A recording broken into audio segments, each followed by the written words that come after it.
प्रभु यीशु मसीह नमी और मुस्कान को आशीष करे और प्रभु यीशु इन दोनों जुड़वा बहनों को अनुग्रह से बरकत करे। हम इन दोनों बहनों के लिए प्रार्थना कर रहे हैं और इसके परिवार के लिए नमी और मुस्कान के ये यीशु मसीह को जाने।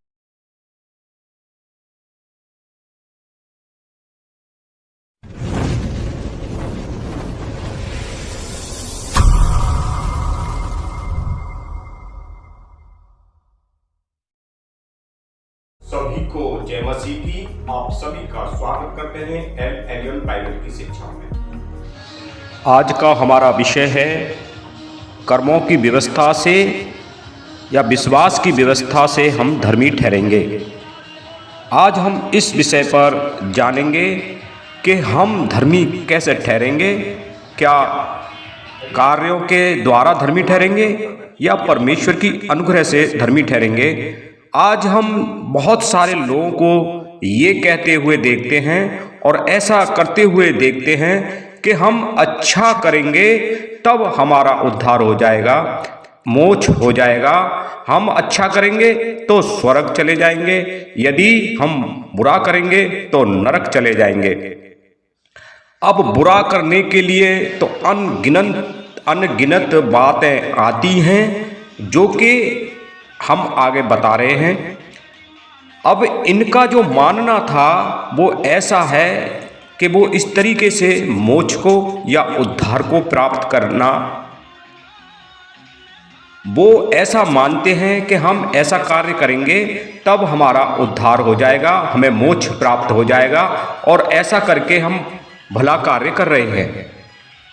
हम यहाँ देखते हैं इन लोगों को जो कि एक कोस नहीं बल्कि कितने ही किलोमीटर वो अपने आप को धरती से नापते हुए और परिक्रमा लगाते हुए कहीं चले जाते हैं। और इन लोगों को देखते हैं जो कांवर उठाते हैं और कोसों कोस पैदल चलते हैं और फिर वापस आते हैं। इनका ऐसा मानना है कि ऐसा करने से हम मोक्ष प्राप्त कर लेंगे, उद्धार प्राप्त कर लेंगे, हम पुण्य प्राप्त कर लेंगे। और बहुत से लोग हैं जो कि दिनों रात घंटे बजा रहे हैं और इस तरीके का टीका लगा लेते हैं या मोहर लगा लेते हैं। अब ये इनका ऐसा मानना है कि ऐसे हमारा उद्धार हो जाएगा। क्या ये इन कार्यों से उद्धार हो सकता है?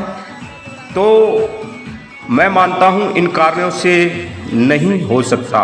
कुछ इसी तरीके से इस्राएली लोग जो थे वो ऐसा ही करने लग गए थे। परमेश्वर ने उनको आज्ञा दी थी कि आपको भलाई के कार्य करने हैं, लेकिन उन भलाई के कार्यों को नहीं कर रहे थे बल्कि उन शारीरिक कार्यों को कर रहे थे जो कि ये लोग यहाँ पर कर रहे हैं।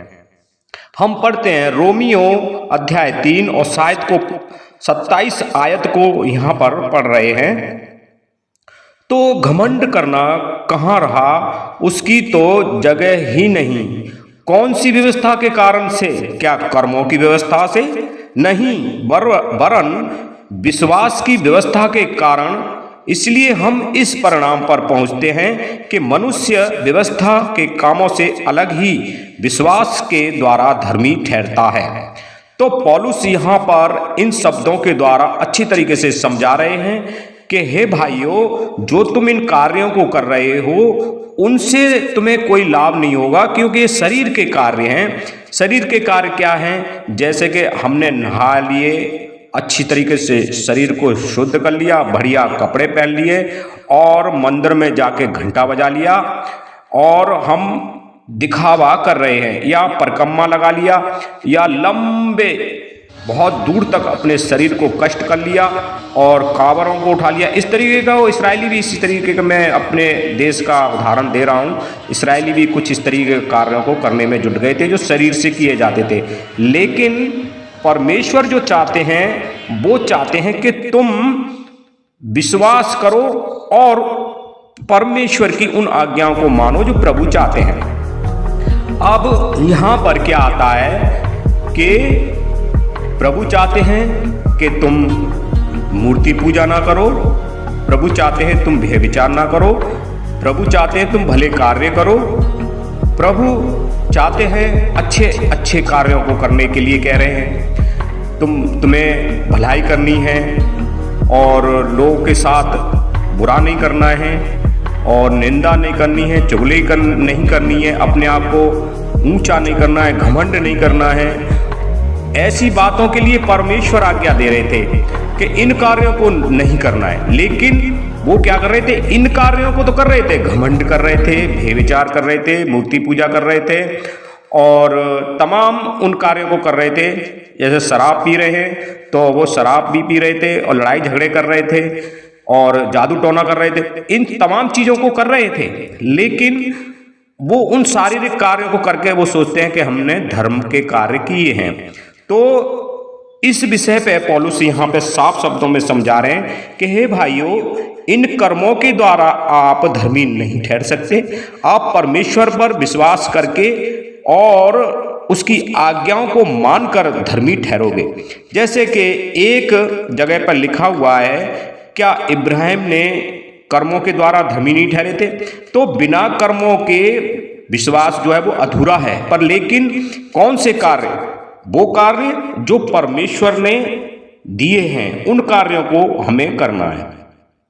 फिर हमारा जो उद्धार हुआ है, अब नए समय में जो हमारा उद्धार हुआ है वो प्रभु यीशु मसीह की अनुग्रह से उद्धार हुआ है, ना कि हमारे कर्मों के द्वारा। हम यहाँ पढ़ते हैं रोमियो अध्याय 4 और आयत 6 को, जिसे परमेश्वर बिना कर्मों के धर्मी ठहराता है उसे दाऊद भी धन्य कहता है।